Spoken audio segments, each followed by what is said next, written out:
guys, thanks for watching my video.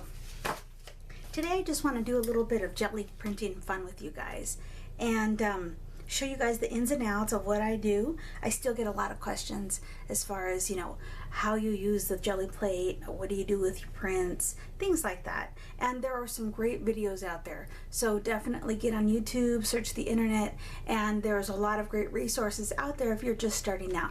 So I'm just going to show you my way. You know, I'm not saying it's the right way or the wrong way, it's just my way. And I think it's a continual process of learning. I still find some great tips from watching different videos and following people on Instagram. And it's a lot of fun really exploring and seeing what you can do with it. So let's get started. I have the Gelli Plate here. This is a 8 by 10, 8 by 10, and I don't know if you can see this, but I have a little piece of paper underneath that I've attached to my work surface with a little bit of tape runner, and this is just going to serve as my guide so that when I place papers on top, I can see, you know, to line it all up. So you're going to need a Gelli Plate, you're going to need some paper, and I use white cardstock. I think it's like 80 pound. You're going to need a brayer, paints, lots of paints. I just scored this set at Home Depot for 10 bucks, which is awesome. I showed it on Facebook and on Instagram, and so I'll be using a little bit of that. I also have a bunch of other paints that I'll be using today. I really like bright colors, so you see me use those quite a bit. And just for a little variation, I'm also going to show you guys these acrylics that I got from Blick, and they have a bit of a shimmer to them, so they're really nice as well. They result in some really nice prints. Let's see, baby wipes, of course. I have my underpaper here. I don't know if you can see it on this side, and this is where I roll off my brayer, and afterwards it makes really cool paper to use in your art journal. Let's see, we're also going to be using stencils. I have a bunch of stencils, but here's a few that I'll be using today. And then we are going to use some random found objects that I have to show you. I keep in a box, and when I come across something kind of cool, something that I think would make a pretty cool print, I just throw it in my box and use it later. Okay, so I'm going to get started by just throwing down a little bit of paint. You really don't need a lot. You know, I probably use a little more than you need to, only because I really like to get second and sometimes third prints. And you'll see in a minute why the ghost print or the second print really is my favorite. So right now we're just going to lay down some acrylic, trying to get the entire plate covered. So you can put stencils on right now, or you can, you know, use something like a catalyst tool to make prints, or marks, I should say, to make marks in your paint. But I like to just start with just a basic background. Now I do have a second brayer that I use specifically for rolling the backs of my prints. So see, I have the brayer that I use to put paint on, and then I have my second brayer. So I'm just going to roll that. Okay, so here's a basic background, right? It's got some different colors, it's got a little texture going on, and it's nice. So we're just going to set this aside, and we're going to do a few more. That's really the fun part about working with the Gelli Plate, is that you can have several prints going on at one time. So this time I'm going to add a little bit of, what is this, fluorescent green, and let's do another shade of green, and maybe just to brighten things up, a couple dabs of yellow.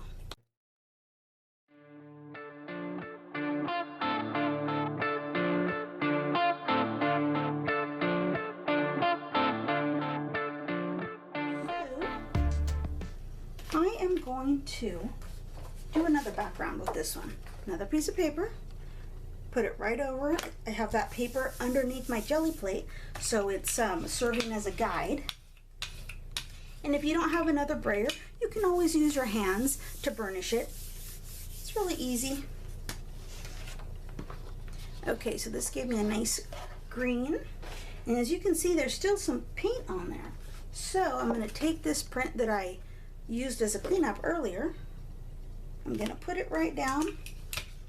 See if I can get any of that paint to come up. Oops.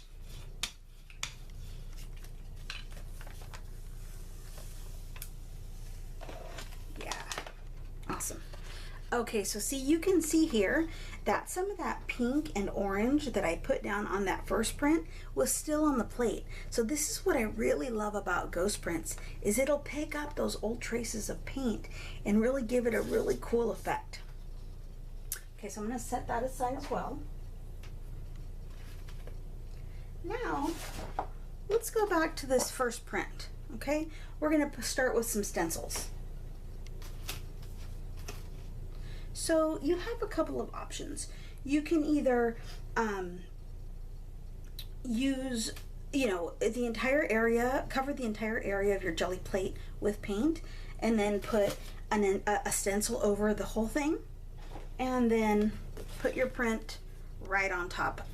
Or, as you get a little more comfortable with your plate and start playing around with it, you can put paint in just particular areas. Put stencils down in those areas that you might want, and then put your prints down. Okay, so we'll do a couple of different things here. I'm going to use, this one's a little empty. Oops. Okay, so there's that, and let's use a little, actually, let's use a little of this over here.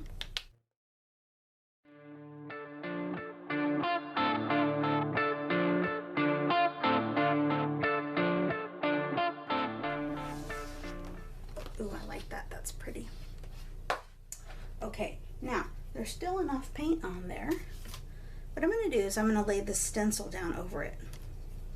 And I'm going to take this print, lay it right on top.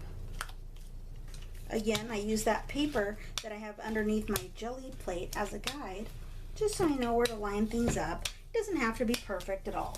Just, it just gives me an idea. Oh, see, now this is what I'm talking about. This is where the magic of the Gelli Plate really happens. When you start layering stuff, you can see the stencil, and all the areas where there was stencil material, the green still shows through, and where there wasn't stencil material, then you get the blue that I rolled out come through. So I'm going to take this print again, the one that I used for cleanup. I'm going to lay it down and see if I can pick up any of that paint. I didn't use a whole lot, so I don't know how much is going to come up. But like I said, the ghost prints are often my favorite, just because the results are so random. Okay, so not a lot came up here, but you got a little bit, and it's kind of fun. It adds just a little bit of texture.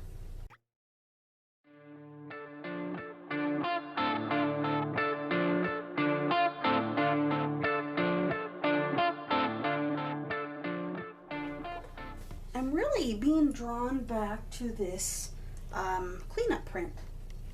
So what I'm going to do is I'm going to take another stencil. And this is a Tracy Bautista stencil that I love.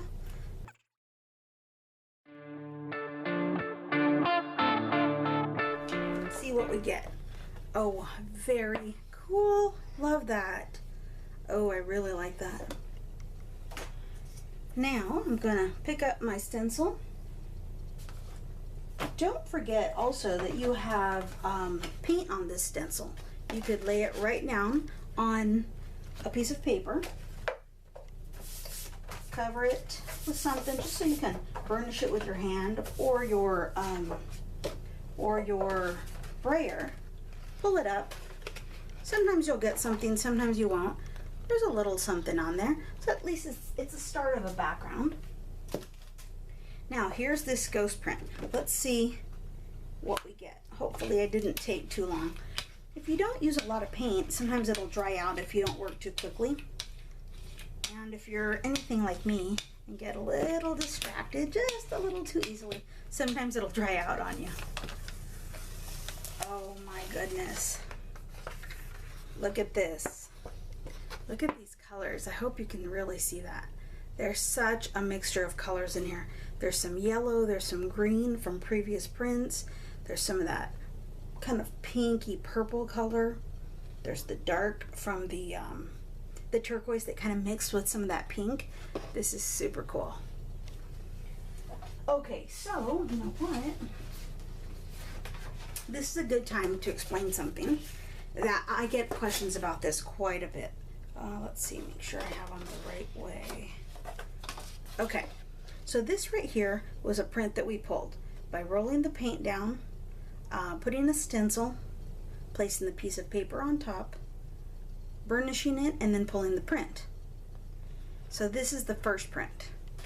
This is a ghost print. This is a second print. And you can see the difference. See the difference? The design is not as pronounced as this one, and it gives a lot more of a random ghost effect. See, you can just make out some of those areas, and other areas are a lot more bold, but it gives you two completely different looks from the same exact stencil. And I think that, you know, usually for the most part, this is my favorite here, the ghost print. But this is pretty awesome too, right? I have this box here that I keep in my studio, and I fill it with just whatever I find that is, you know, I think would make some fun prints or marks on my prints. This is one of my favorite tools. It's a silicone, I think it's like a placemat that I picked up at like Bed Bath & Beyond. And I don't know if you can tell, but it has this really cool like honeycomb effect. So when I roll the paint down, I just put it right into the paint, it makes its marks, and then I, you know, use it for prints. So that's pretty cool. Here is a core of, I don't know what this is, but this is great for making like circles, like that. A straw, also great for making circles. A big old doily that I use to put down into the wet paint, and then it'll make, you know, kind of doily marks on my print. Foam pieces are also fun too. Here's some like textured foams, got some wavy lines. This is fun to use to make some prints as well. Good old bubble wrap. You just smush this right down into the wet paint, and it makes a really cool texture effect. This, I have no idea what this was. It was the lining to something that we purchased, and I took it and I cut it, and I made just these little texture pieces so I can get, you know, straight lines. I can get a curve if I want. Just different little pieces that I bought, or that I found actually, that can make designs. Oh, a bag from, what, you know, those little oranges or tangerines, what are they called, cuties? This is what they came in, and I got it and I saved it just for making marks in my wet paint. So you kind of become a little bit of a hoarder, but I figured it's okay if I contain my hoarding action to just this box. This was probably something that came on some sort of paper trimmer that I bought, and it just has this little kind of star design, so I saved that as well. These were pieces of, I don't know, I got this like on the clearance rack at Michael's, and it's like little pieces of chipboard, so I use them to make just kind of zigzaggy patterns in wet paint in my jelly prints. These plastic circles for, I don't know what, needle arts, whatever you use this for, I'm not sure, but you know, you just press this down into the wet paint, also make some cool marks. Another little plastic something, I think this was, I don't even know what this is from, again into the wet paint. Foam shapes, like that rectangle one that I showed you earlier. Here's a star. I have a bunch of these. These are molds, I think, for soap, and I picked these up on the clearance bin at Michael's too. And I think it's for soap making, so I use these sometimes as well. What's in here? Oh, Q-tips. Q-tips, so basic, great for drawing designs into your wet paint. These are also fun. And this I have not used yet. I picked it up at Tuesday morning for like $4 or something, and I haven't used it yet, but I thought it'd be fun. It's a brayer, but it's got texture on the rollers. So I think you just would, roll into the wet paint, and it's got, interchangeable rollers for different textured effects. Roll it into the wet paint and pull your prints. So that's basically what I have in here. So we'll do a little bit of printmaking with some of this stuff and show you that you don't have to go out and spend money on a bunch of stencils if you don't have them. I mean, I love stencils, don't get me wrong, I use them all the time, but I know that not everybody is able to, or sometimes if you just want something different, a different effect, look around your house. It's amazing once you start looking for texture that you see it everywhere you turn. So okay, so let's get started. Okay, so here's some Purple Passion. Put a little bit of that out. See, you really don't need a lot at all, just for to add some depth to our, ooh, way too much. So what I'm going to do, see, that's an oops moment. I'm going to take some of that and put it right onto my cleanup print. See, easy peasy. Okay, so we got some purple, we got some African violet. Let's use a little bright blue. This is tropical blue.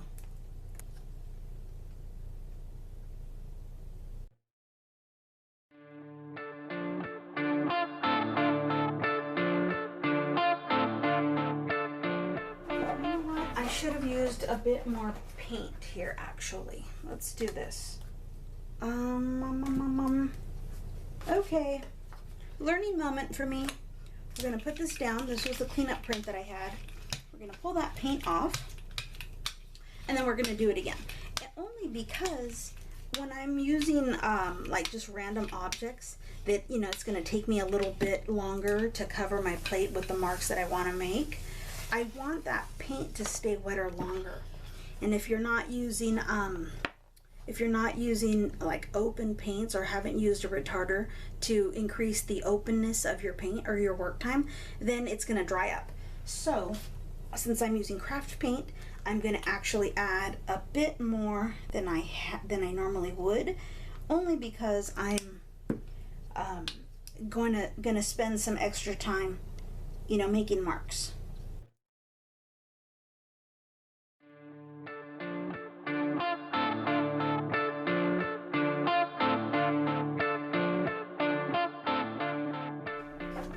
I'm going to take this pot holder that I told you about, and I just kind of smush it up and press it into my paint. Okay, then of course there's paint on there, so I'm going to take it and just press it right onto my cleanup print. You can see here that it added a little kind of fun honeycomb texture. Let's use this bag from the Cuties oranges, pressing it right down in there, just giving it some texture, and again cleaning that off on my cleanup print. I'm going to use my straw, make some circles. You don't have to press too hard. You kind of want to be gentle with your Gelli Plate. I mean, be mindful that you're not using anything that's gonna damage it or, make cuts into it. You don't really want to do that.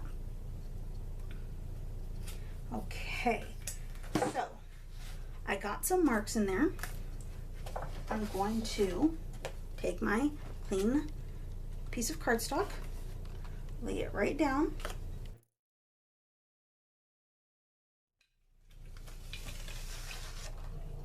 See, you have different prints.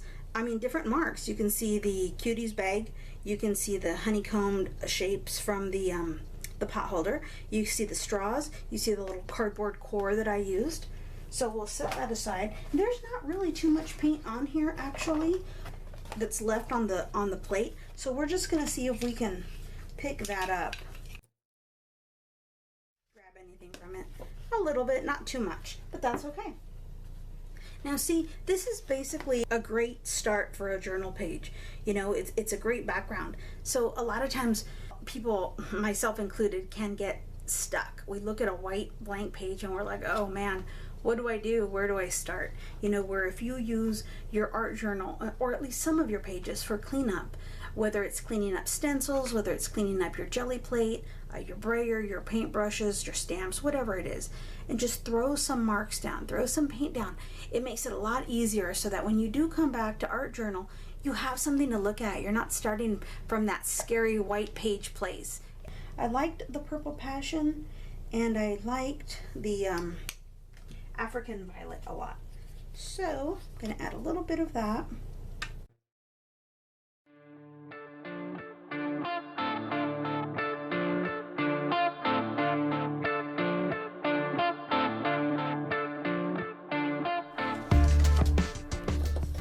Now you can see, because I used such a light layer of paint, that it gave this really cool, it almost looks like a ghost print, which is pretty cool in my opinion. I really like this.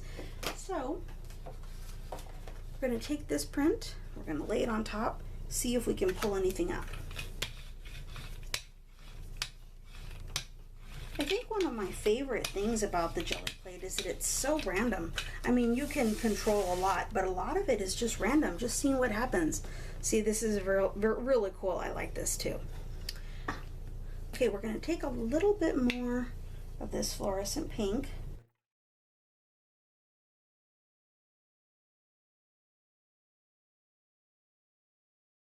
I'm going to take this here, put it down. Take this print, put it on top, and let's see what develops.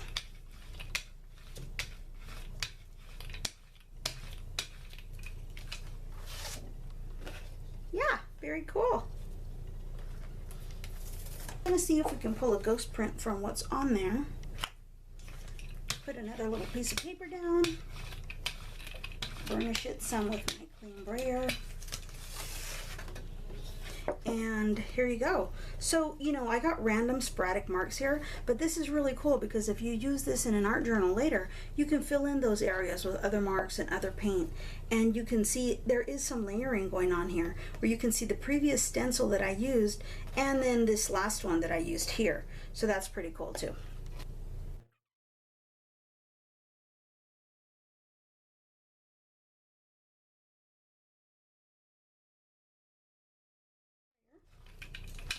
Pull it up, and now I have some additional texture. I use little dots or circles of stencil and pull that up, and I'm going to flip it over, put it down, see if I can pull up the rest, and I did. So now I have this was from the stencil right here, and then this area here is from the ghost print. Can you see that? Yeah. Okay. Don't know that there's anything on there, but just in case, I'm going to set a print down, go over it. Not too much, but there was some of that pink that was still on that plate in a couple of areas, and some of that purple, so that pulled up.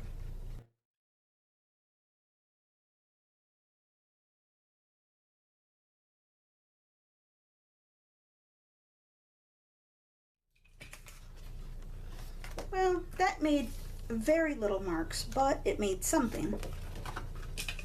And again, that's really the beauty of jelly printing, is the building up of layers. So, let's flip it. And you can get additional patterns and designs by just flipping your prints around. You don't have to use them the same way each time. Okay, so some additional texture on there. Now, let me show you something. So in this area here, I want to add some paint, okay? So I'm going to put my paint in this area if I'm going to flip my print and do it this way, okay? So that's kind of something that you need keep in mind if you're using, you know, stencils that have words or phrases, letters, numbers, that you kind of need to work, you know, in the reverse when it comes to that. And the same thing goes for your stencils. So you need to put your stencil backwards, like I am now. And then I took my print, I'm going to flip it over, kind of line it up where I want it.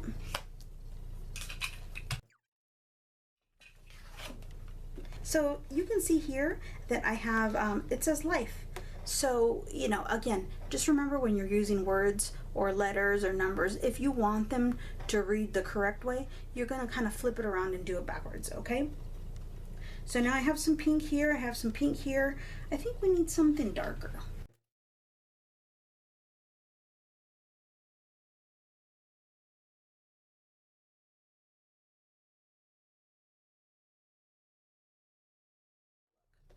Okay, no, that's good. So it added just a little bit of color, some depth to it. And so now I want to get some in here. So what I'm going to do is, let's see, how am I going to do this? Actually, I'm just going to flip it this way. That's the thing about your Gelli plate, is that there are few rules, if any. And what you don't know, you just figure it out as you go along. That's really half the fun. So now, you can see from this print here, I have so much texture going on. There's circles, there's dots, there's letters. It's you know, this is what I really love, is the building up of layers. So you can take this, you can use it later, you can incorporate it into your art journal. You can do a lot. You can use some white paint if you wanted to mask out some areas. So there's so much that you can do. One more thing that I wanted to show you before you go, or before I go, is what you can do with all of these prints, because they accumulate so quickly. So just today, just right now in these couple minutes, we did several prints. And this is just right now. This is just in a few minutes that we spent doing this, even this cleanup print. So there's so much. So what do I do with all these? Oh my gosh, I do quite a bit. So I art journal. I sometimes will just take them, you know, trim them down. Sometimes I don't even trim them down. And I put them in my art journal, just like an art journaled page. Sometimes I take them and I cut them down and I make books out of them, little books that I just stitch with my machine, put paper inside, and, you know, include them in Happy Mail, give them to friends, throw one in my purse if I need to jot notes down throughout the day. Sometimes I use them to make envelopes for Happy Mail. This is another good way to use them up. What else do I do with them? Oh my gosh, I make tags. Let's see if I have any tags handy. Actually, I don't, I think, because I send them all out, but I make tags with them. I make die cuts. There's just so much that you can do with them. I make, I make dividers or inserts for my planners. I do that as well. I do, gosh, there's so much that you can do with them. So I would say, if you're not familiar with the Gelli Plate and you'd like to try it, just give it a shot. Have fun with it. You know, it comes in different sizes. You don't have to start with an 8x10. You know, there is even larger, but you can go smaller. Let's see. Here is what is this? A 4-inch round Gelli Plate. So they make them smaller. Here's an 8-inch round Gelli Plate. There's that one. So anyway, you know, it comes in different sizes. Find something that works for you. Just play with it. Have fun. And there really is no right or wrong way. And I think half the fun is just experimenting and seeing what works for you. So I hope you've enjoyed this video. Thank you for watching. Bye.